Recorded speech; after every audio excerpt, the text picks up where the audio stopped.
Good morning, everybody. I thought I would do another random rambling, but I'm a little bit more prepared this time. You know, public speaking is something, yeah, I can sing in front of a lot of people, but public speaking is something that really exposes me, I think, as because of the random thinking and the tangents and the over explaining and stuff. This is a result of really childhood trauma. And a lot of people who have my background speak like this. And I really do better with a script. But the reason why I'm doing this is because I want to get comfortable with my mistakes and looking a little foolish. Anyway, this morning I came across a post from Richard Grannon, Coaching and Psychology. He's an interesting guy. He's has his own perspective, and he's a little bit harsh. And I have to say, I'm a little bit of a pull up my bootstraps kind of person. Anyway, I'm going to read this passage to you, and then I made some notes that I'd like to expand on it a little bit and relate this to singing. So he says in his book, A Cult of One. To people who haven't been raised in traumatic environments, what I'm saying probably sounds perfectly obvious and redundant.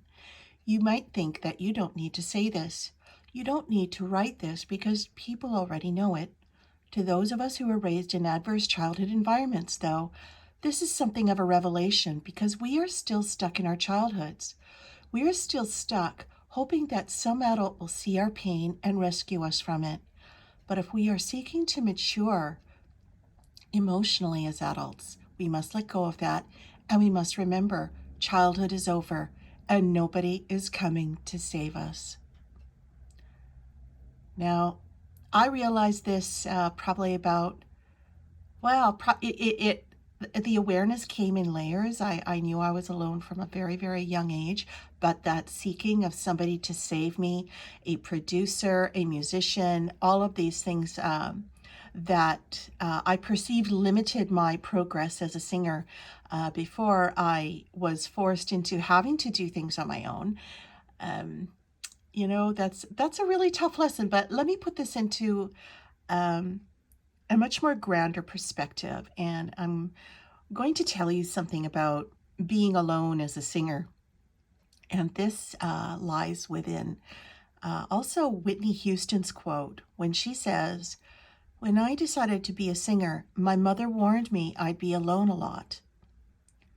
Now, I wondered about why Whitney said this. And of course, while I am a very different singer from Whitney Houston, and I'm being gentle with myself here, um, I can relate to this in my own life experience. So I have a personal perspective on her quote about being a singer and being alone. That might not be true for a lot of people, but there will be a sense of aloneness for different reasons. And I'm going to just give my perspective. Um, how many movies about superstars really do you have to see um, when you're a touring singer or a recording artist? Only those who want a piece of the golden goose will be your friends. Elvis is wondering around who he can trust and all this stuff. And even his own family were a bit dodgy about that stuff, right? And I mean, do we even have to say Britney Spears? How many jealous haters will you attract if you are successful as a singer? Why aren't your friends liking your posts? Why aren't they rooting for you when you post something about your music or something? And why are strangers more kind to you? It's because they don't know you. And most people in your life will not even know themselves to even know what they're doing. As a singer, you have to understand this one thing. When you dare, I mean, in the sense of the expression, how dare you, you are disrupting the natural order of things as people in your world understand it. When you find your voice, those who knew you before will not love you more. They will actually come to fear you. You have hatched out of the shell, their perception of you that they needed to put you in so they feel secure around you. But when you become truly born, individuated, the ones who praise you, encourage you, you'll see that those are the people that saw who you were all along. And then the ones that ignore you, shun you, or say things that make you feel less than them, they fear you. What you have as a singer is powerful beyond measure.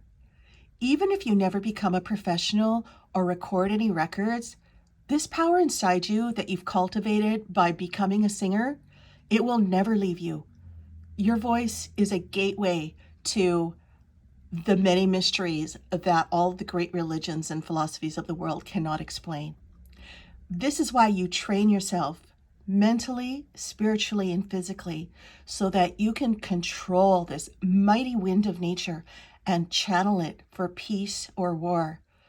Truly, you wield your voice like a sword, and you keep it in the sheath of your armor, which can be made of metal or, in my case, the most sparkly glamour.